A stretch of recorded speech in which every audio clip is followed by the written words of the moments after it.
J'ai retrouvé un certain nombre d'amis puisque je suis allé opérer à l'hôpital européen où j'opère depuis plus de 15 ans. J'ai vu ces amis, donc toutes les familles pratiquement ont été touchées. Je dormais sur un matelas et l'anesthésiste palestinien qui dormait à côté de moi a perdu son père et plusieurs membres de sa famille. Chaque famille a été touchée. L'un des chirurgiens, qui est l'un de mes élèves, que je connais depuis très longtemps, a perdu une quarantaine de personnes de sa famille élargie. Autrement dit, on vit avec des gens qui sont dans le deuil, mais qui d'une façon assez extraordinaire, eh bien, même le lendemain ou le surlendemain d'un deuil terrible, sont au travail, qu'ils soient rémunérés ou pas. C'est là où on voit véritablement que les Palestiniens sont invincibles. C'est de la résistance à un point, là encore, il faut le voir pour le croire, et négliger ce facteur en pensant que les Palestiniens vont s'effondrer, que les partis politiques palestiniens vont s'entretuer. Tout ça, c'est véritablement des fantasmes.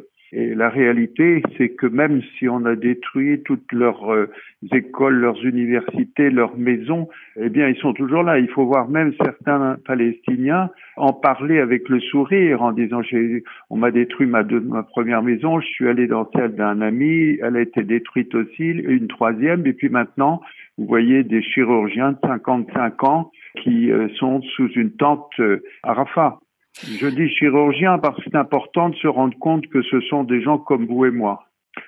C'est absolument évident, c'est une énorme entreprise. Pour prendre l'exemple de ce qui est un drame, évidemment, de ces 7 humanitaires qui ont été tués ces jours-ci, il y a quand même eu 50 000 Palestiniens ou 40 000 qui sont morts sous les bombes, dont la moitié d'enfants, vous voyez. Donc on voit véritablement qu'on attache beaucoup plus d'importance à certains qu'à d'autres et que l'on ne nous dise pas, vous voyez, qu'il s'agit d'une erreur de tir. Non, moi j'ai été bombardé pendant les 15 jours sans interruption. Le matin, c'est pas la peine de mettre le réveil, les bombardements commencent entre 4 et 6 heures du matin. Un matin, je me suis dit, tiens, première bombe. À la 30e, je me lève et au bout de 10 minutes, je me suis levé, vous voyez. Donc, on tire de manière indiscriminée et quand ce sont des Occidentaux, on en parle.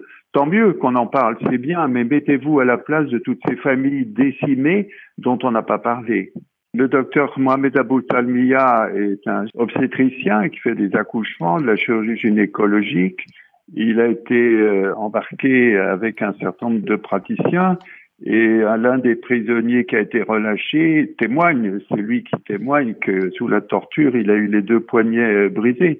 En ce qui me concerne, vous voyez, la chirurgie orthopédique est très nécessaire parce que les survivants qu'on apporte à l'hôpital ont des lésions gravissimes au niveau des membres. Eh bien, il y a 4 chirurgiens orthopédistes qui ont été capturés à l'hôpital Shifa, qui sont actuellement interrogés et torturés en Israël sur le thème parlez-nous du Hamas, dites-nous qu'il y a des combattants du Hamas, qu'il y a un centre de commandement du Hamas, vous voyez. Donc ça, c'est des choses que l'on ne peut pas oublier. Écoutez, je crois que ça a été bien décrit par la Cour internationale de justice, c'est-à-dire que ce qui est ciblé, c'est tout ce qui permet à une population de vivre. Et donc, la qualification juridique de génocide qui est évoquée est pleinement justifiée.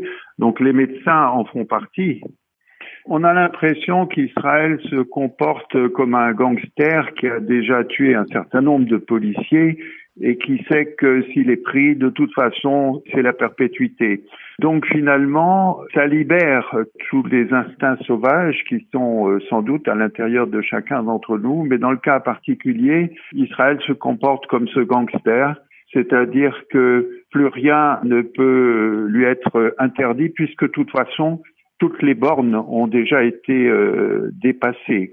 L'important, eh bien, c'est que le monde occidental, puisque c'est celui qui dirige les choses, eh bien, s'en rende compte et en tire les conséquences.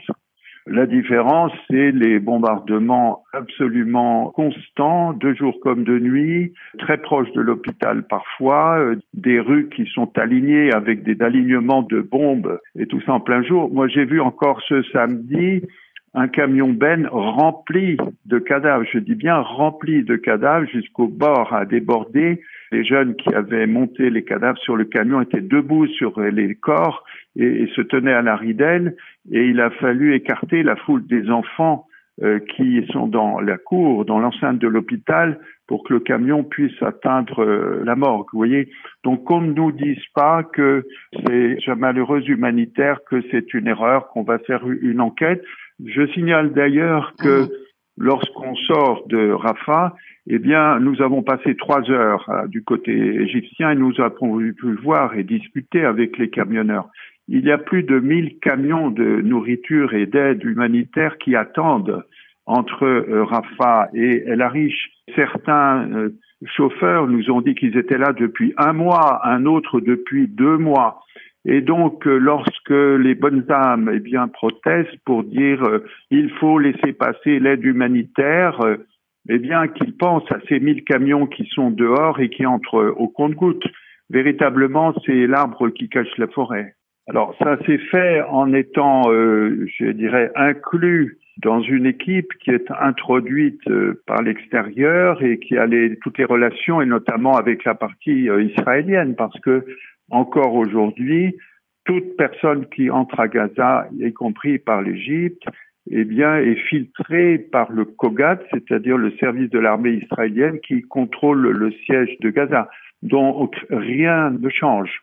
Non, les Égyptiens prélèvent, c'est-à-dire qu'ils prélèvent des sommes absolument ahurissantes. Je crois que la presse le sait. Le passage d'une personne, c'est 5 000 €. Le passage d'un camion, c'est 12 000 €. C'est à peu près 100 millions d'euros qui sont collectés chaque mois par les équipes égyptiennes qui ont pignon sur rue et qui sont dans l'entourage du pouvoir. Donc ça, ce sont les prélèvements que font les Égyptiens, mais les autorisations, tous les passeports, tout est envoyé aux Israéliens. Peut-être c'est ça qu'il faudrait demander aux Israéliens, mais en tout cas, on peut leur répondre que c'est perdu d'avance parce que les Palestiniens sont extrêmement éduqués. La plupart de ceux qui sont là-bas y resteront, et même si la ville de Rafah est attaquée, même si le camp de Rafah part sous les bombes, eh bien, il y aura toujours des millions de Palestiniens qui resteront dans la bande de Gaza avec des gens extrêmement éduqués, formés. La relève est là. C'est pour ça que cette espèce de mantra d'éradication du Hamas est quelque chose d'absurde, puisque d'abord le Hamas est un mouvement politique qui représente au moins la moitié de l'électorat palestinien. Et deuxièmement, vous avez des gens de tous les âges, de toutes les formations, et donc même s'ils arrivaient à couper la tête, entre guillemets, eh bien, il resterait tout le corps du mouvement, et je dirais même de tous les mouvements, parce que cette espèce d'obsession de nous parler de la guerre entre Israël et le Hamas, en réalité, ça a été bien rappelé par la Cour internationale de justice, c'est une bataille entre Israël et les mouvements palestiniens qui sont tous inclus dans la résistance armée qui a lieu en ce moment. Bon, il est clair qu'un certain nombre de personnes, et peut-être que nous ferions la même chose, vous et moi, soumis à de telles pressions, nous n'aurions peut-être qu'une idée, c'est de partir. Oui. Encore que partir, il faut pouvoir le payer. C'est 20, 30, 40 000 € pour une famille. Vous voyez, donc il y a très peu de Gazaouis qui peuvent se le permettre. Par ailleurs, la plupart de ceux avec lesquels nous travaillons, donc une idée, c'est de rester. Il ne faudrait pas que cet événement dramatique constitué par le meurtre de ces humanitaires occidentaux, il faut bien l'appeler comme ça, eh bien, cache que le mouvement de bombardement de Rafah a déjà commencé. Les sources, ce sont des médecins palestiniens qui y travaillent, 2 hôpitaux de campagne qui ont déjà commencé à déménager pour aller se placer au bord de la mer dans le petit coin en bas à gauche de la carte qui s'appelle Mawassi. Et donc, tous les signes nous montre que l'attaque va se poursuivre. Lorsque l'on sort par Rafah du côté égyptien, vous vous souvenez que la ville de Rafah, Égypte, a été complètement rasée par Sisi il y a maintenant des années. Et donc, dans ce no man's land est entièrement construite et terminée une sorte de mini-ville avec des centaines et des centaines d'immeubles. Je n'ai pas compté, évidemment, le nombre de logements. Je n'ai pas d'idée, mais en tout cas, c'est une véritable ville déjà qui a été construite en dur avec des bâtiments de 3 étages, tous identiques. Donc, on voit bien déjà que la partie égyptienne eh bien, s'attend à ce qu'un nombre important de Palestiniens du sud de Rafah, eh bien, soient expulsés en Égypte. Autrement dit, la bataille de Rafah a déjà commencé. Écoutez, en tout cas, là, ce sont des signes visibles. On ne construit pas une ville en 8 jours. Et en tout cas, la ville, elle est là, elle est neuve, elle est terminée. Il n'y a pas âme qui vive pour l'instant à l'intérieur. Donc, on voit qu'il y a là un projet déjà ancien.